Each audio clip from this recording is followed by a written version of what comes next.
Salut les aviateurs et tous ceux qui veulent apprendre des choses sur l'aviation. Bienvenue dans cette nouvelle catégorie de vidéos intitulée Les questions que tout le monde se pose. Et aujourd'hui, penchons-nous sur la question comment les pilotes font-ils pour se repérer dans le ciel ?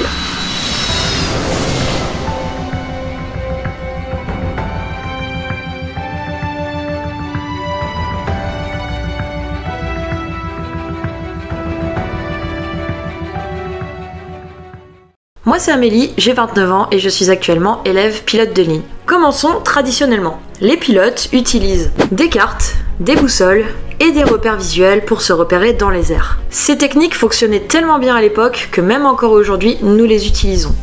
Même moi, j'ai appris comme ça. Avec l'avènement des technologies modernes, ils utilisent désormais toute une gamme d'aides à la navigation sophistiquée, tels que les systèmes de radionavigation, de gestion de vol ou le GPS que vous connaissez tous.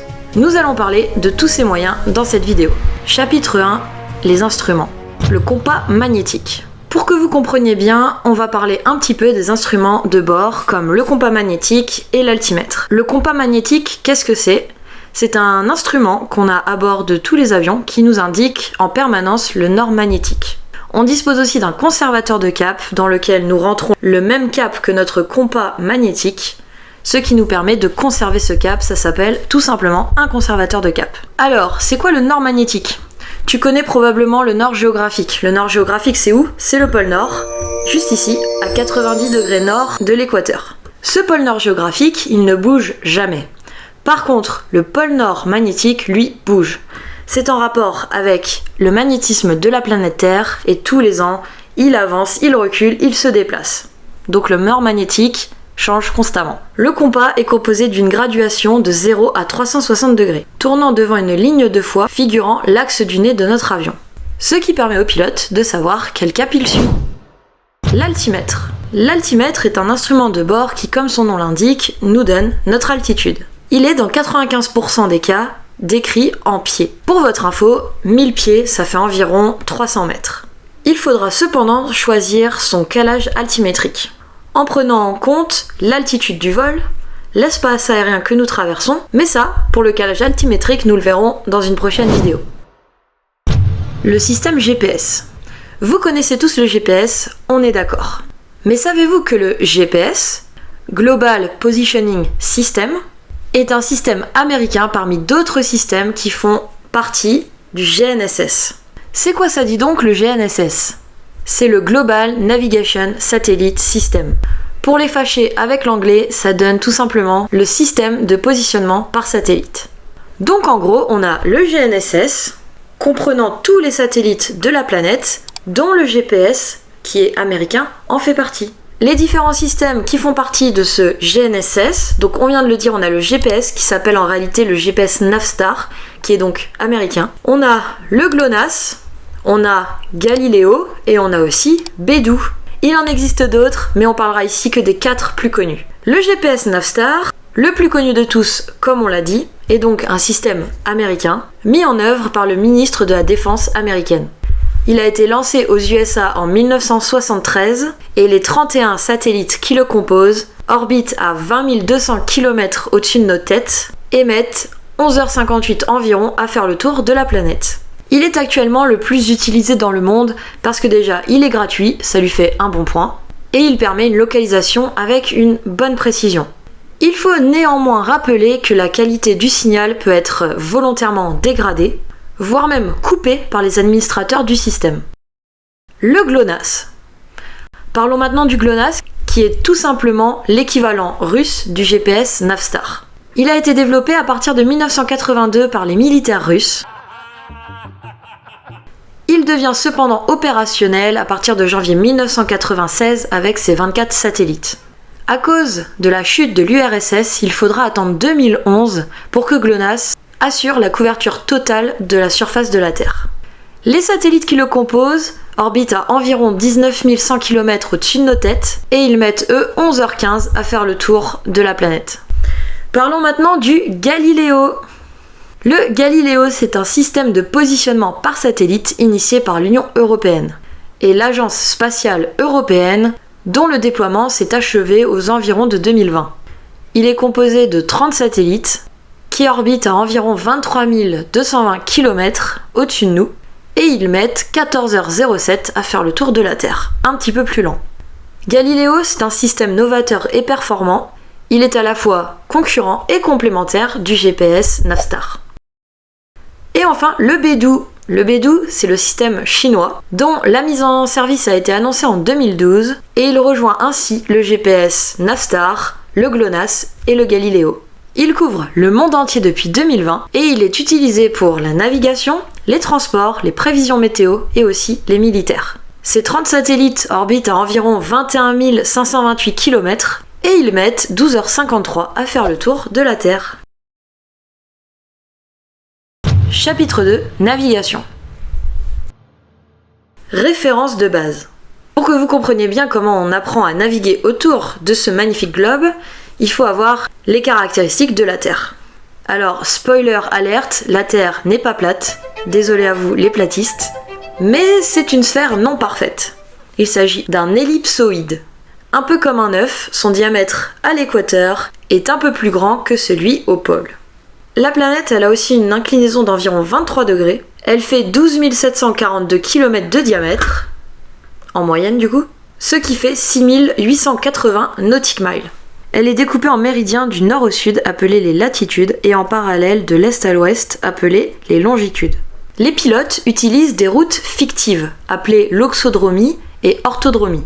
Ce sont des mots bien compliqués pour pas grand-chose. Ces routes sont en fait des cercles, il en existe deux types, des grands et des petits.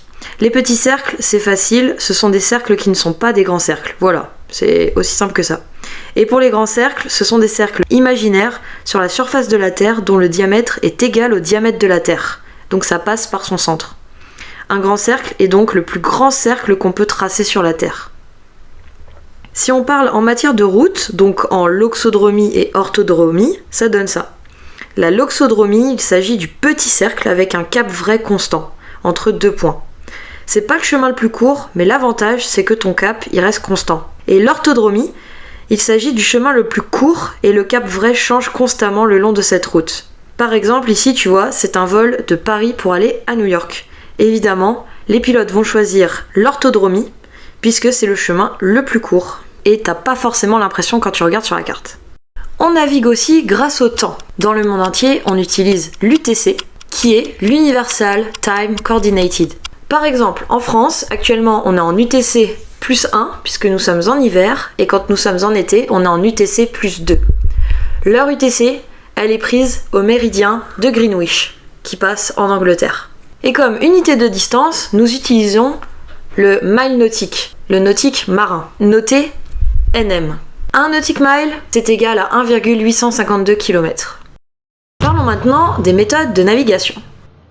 On va parler de la première méthode qui est la navigation à l'estime ou aussi appelée au cap et à la montre. C'est une technique traditionnelle utilisée depuis très longtemps. Jusqu'aux années 1960-1965, dans les aéroclubs, les petits avions étaient rarement équipés de systèmes de radionavigation ou même encore moins de GPS qui n'existaient même pas. Donc, les navigations, elles se faisaient à vue, soit à l'estime, soit par le cheminement. Et on va décrire tout ça ensemble. C'est comme ça que je navigue la plupart du temps dans mon petit avion. Personnellement, je voyage plus à l'estime que par cheminement. Mais des fois, la seconde formule peut être très utile aussi. La navigation donc à l'estime consiste à suivre en vol une route tracée sur une carte selon un temps estimé. Une ligne droite entre deux points choisis que tu traces en tant que pilote en tenant compte des impératifs réglementaires liés aux espaces aériens, aux règles de l'air et aux conditions météo. Selon l'intensité et l'orientation du vent, le pilote va ajuster son cap pour prendre en compte la dérive et le temps de vol afin de rejoindre le point au sol souhaité. Nous le verrons un peu plus tard. La navigation par cheminement. Celle-ci, elle consiste à suivre des repères visuels, naturels ou artificiels, remarquables pour relier les points de départ, intermédiaire et d'arrivée. C'est une technique privilégiée en cas de dégradation météo par exemple. Les repères utilisés sont souvent les côtes, les fleuves, les autoroutes, les voies ferrées, etc. Tout ce qui est très visible depuis le ciel.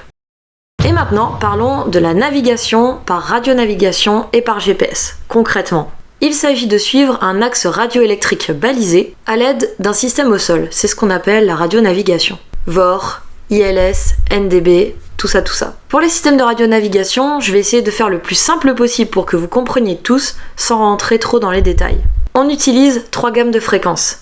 La MF, la Medium Frequency, utilisée pour les NDB et les ADF. Ensuite, on a la VHF, donc la Very High Frequency, utilisée pour les VOR, les ILS et les DME. Et enfin, on a la UHF, Ultra High Frequency, utilisée pour les systèmes GPS. Mais maintenant, on n'appelle plus ça des GPS parce qu'on sait qu'en vrai, ça s'appelle des systèmes GNSS. Les radars primaires et secondaires utilisent aussi cette fréquence-là, la UHF. Pour comprendre la radionavigation, il y a 2 termes à retenir. On a le QDM et le QDR. Le QDM, c'est le relèvement d'une station, donc balise radioélectrique, au sol par un aéronef. Le QDR, c'est le relèvement d'un aéronef par une station au sol. En gros, très simplement, le QDM, ça te permet d'aller jusqu'à la balise. Le QDR, ça permet de t'éloigner de la balise. Pour la première gamme, donc les NDB, c'est assez simple. Ce sont des grandes antennes au sol qui émettent le même signal dans toutes les directions. À bord de l'avion se trouve un ADF qui est un instrument capable de recevoir ces ondes-là et d'indiquer par l'intermédiaire d'une aiguille la direction d'une balise au sol. Donc, pour aller vers la NDB ou t'en éloigner, c'est simple, il suffit de recevoir la fréquence du NDB sur ton ADF et ensuite, si tu suis la tête de l'aiguille, tu te dirigeras vers la station. Si tu suis la queue de ton aiguille, tu t'éloigneras de la station. Pour la deuxième gamme, je vais surtout vous parler du VOR, puisque l'ILS est principalement utilisé pour faire des approches et des arrivées sur des terrains et non pour la navigation. Le VOR, c'est le moyen de radionavigation le plus utilisé en aviation légère, donc en petit avion de tourisme comme le mien.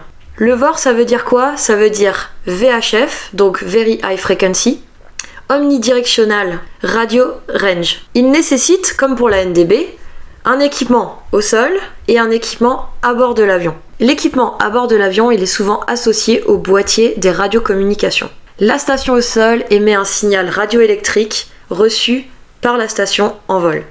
Pour ce qui est du DME, c'est simple, c'est ni plus ni moins qu'un VOR, sauf que tu as la distance d'afficher avec. Comme pour le VOR, ça fonctionne avec un moyen de rapprochement, donc QDM, et un moyen d'éloignement, donc QDR.